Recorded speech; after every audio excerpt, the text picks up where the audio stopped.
Bonsoir tout le monde, bienvenue à cette soirée de prière et d'exhortation.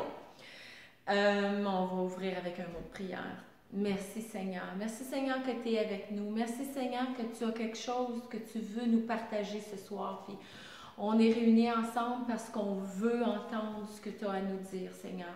Alors merci que tu ouïes mes paroles au nom de Jésus. Amen. Amen. Alors ce soir, j'ai dans mon cœur de parler, de pratiquer la présence de Dieu.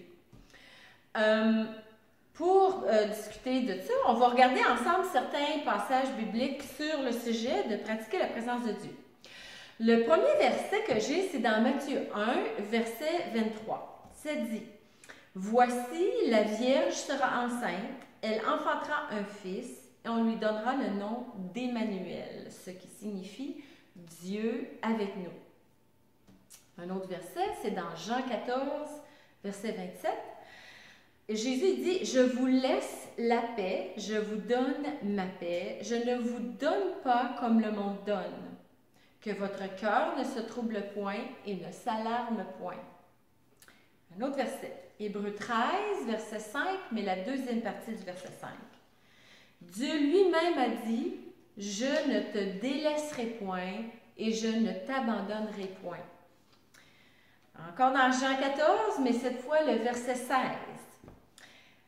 Et Jésus dit, « Et moi je prierai le Père, et il vous donnera un autre consolateur, afin qu'il demeure éternellement avec vous. » Et dans Jean 15, verset 26, « Quand sera venu le consolateur que je vous enverrai de la part du Père, l'Esprit de vérité, qui vient du Père, il rendra témoignage de moi. » Rendre témoignage ou témoigner, c'est de vérifier qu'on a vu, c'est de certifier qu'on a vu ou entendu. C'est confirmer la vérité. C'est la valeur de quelque chose par des paroles ou simplement par ses actes ou son existence même. Donc, selon la parole de Dieu, en tant que chrétiens nés de nouveau, nous avons l'Esprit Saint vivant en nous qui témoigne à notre être intérieur ce qu'est la volonté du Père Céleste. L'Esprit est la présence de Dieu en nous en tout temps. Pratiquer la présence de Dieu, c'est pratiquer l'écoute. Mais pour pouvoir entendre Dieu, on doit apprendre à écouter. Puis pour mieux écouter, on doit savoir ce qu'on cherche à entendre. Vrai? Donc, prier, ça peut être plusieurs affaires.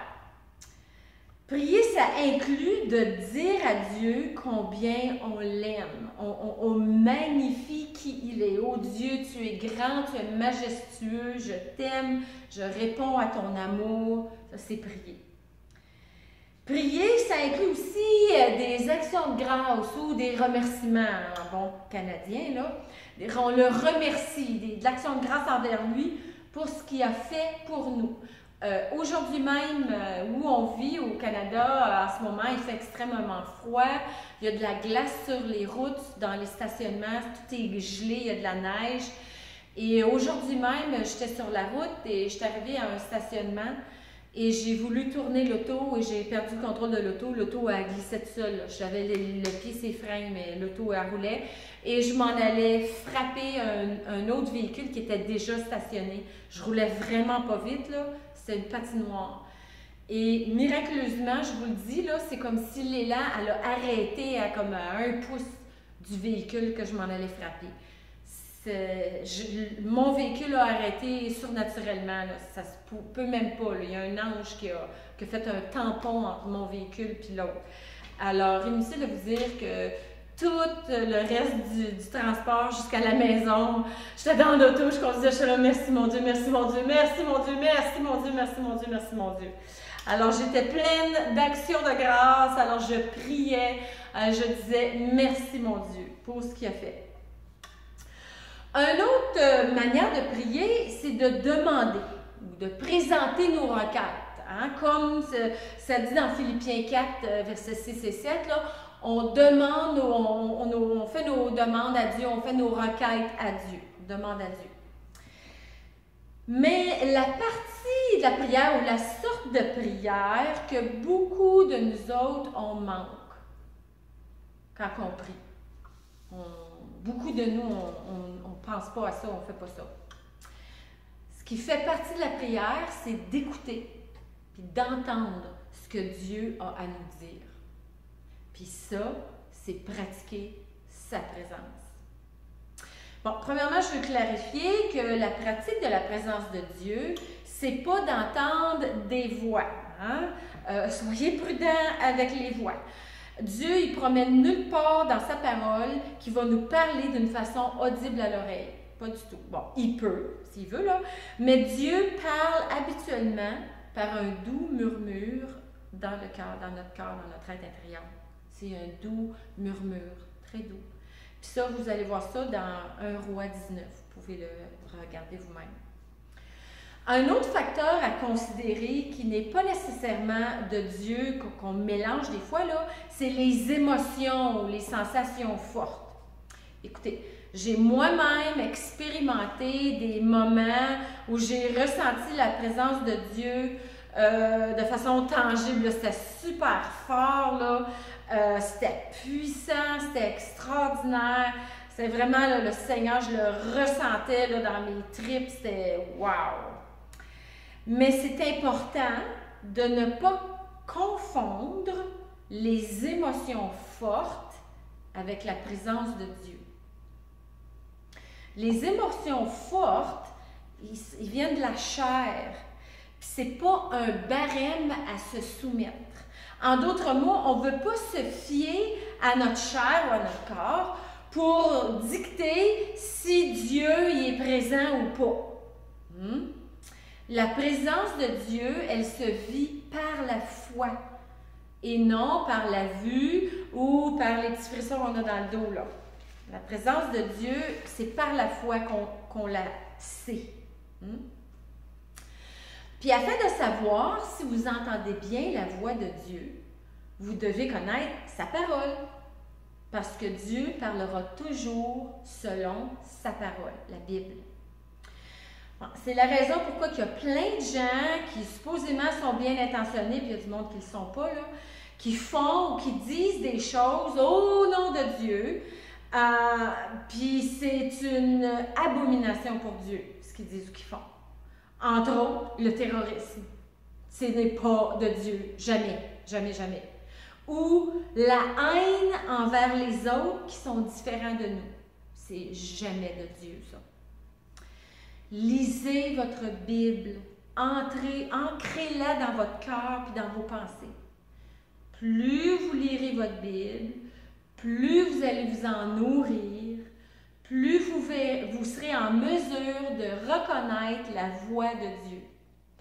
Puis lire sa Bible, c'est pas nécessairement prendre le livre papier, l'ouvrir puis le flipper. Ça, oui, c'est sûr que c'est lire la Bible. Mais vous pouvez lire la Bible en l'écoutant, parce qu'il y a des Bibles audio que vous pouvez peser sur un piton, puis vous la lisez, mais à l'oreille. Si vous faites beaucoup de transport en auto, c'est la meilleure manière de lire la Bible, c'est si vous l'écoutez par l'oreille sur audio. Une autre façon de lire la Bible, c'est de lire en anglais, on appelle ça des devotionals, des livres de dévotion. C'est comme une page ou quelques paragraphes, puis ça vous amène à un verset ou deux. Lire la Bible, ce n'est pas nécessaire de lire 50 pages en 8 minutes non plus, là. Lire la Bible, ça peut être juste quelques versets. Lire la Bible, ça peut être écouter un enseignement de biblique, écouter, écouter des différents enseignements ou le même enseignement. Tout ça, ça inclut lire votre Bible. Plus vous allez faire ça, plus vous allez être en mesure de reconnaître la voix de Dieu. Une façon de savoir si vous pratiquez la présence de Dieu est de vous demander: est-ce que ce que je ressens dans mon cœur, ça reflète la parole de Dieu? Ça, c'est une bonne question à se poser. Et si on lit dans Jean 13, verset 35, ça dit: Tous reconnaîtront que vous êtes ceux qui me suivent, que vous êtes mes disciples, que vous êtes des chrétiens, par l'amour que vous portez les uns pour les autres. Christ a incarné l'amour. Une façon de savoir si je pratique la présence de Dieu, c'est de me demander, est-ce que je marche dans l'amour en ce moment? Est-ce que mes pensées sont dans l'amour? Est-ce que ce que je ressens dans mon cœur, c'est dans l'amour? Fait qu'en résumé, lorsque Christ est le Maître et le Seigneur de notre vie, il est avec nous et il est en nous en tout temps. On pratique sa présence en écoutant le doux murmure dans notre fort intérieur. Et sa présence se manifeste toujours par sa parole et dans l'amour.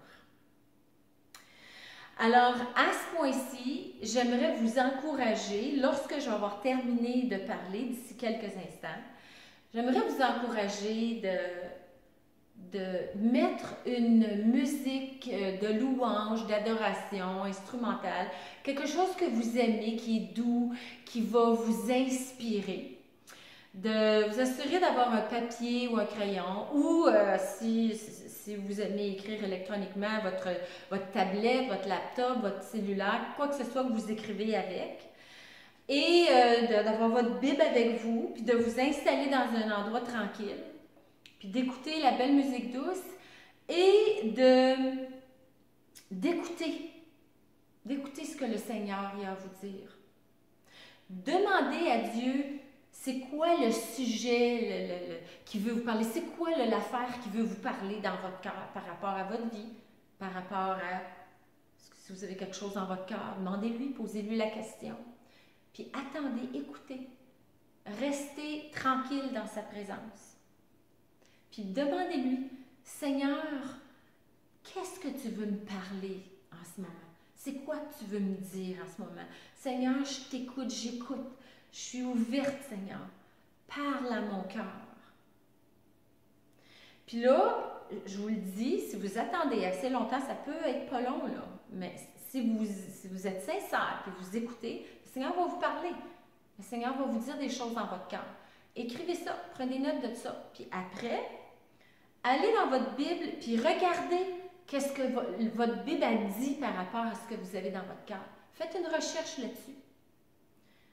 Puis, après ça, allez de l'avant avec ce qu'il vous a dit en marchant dans son amour. Alors, ce soir, c'est ça qu'on va faire. Fait que sur ce, je vous bénis au nom du Seigneur, puis je vous souhaite un bon temps d'intimité avec Christ, notre Seigneur et Sauveur.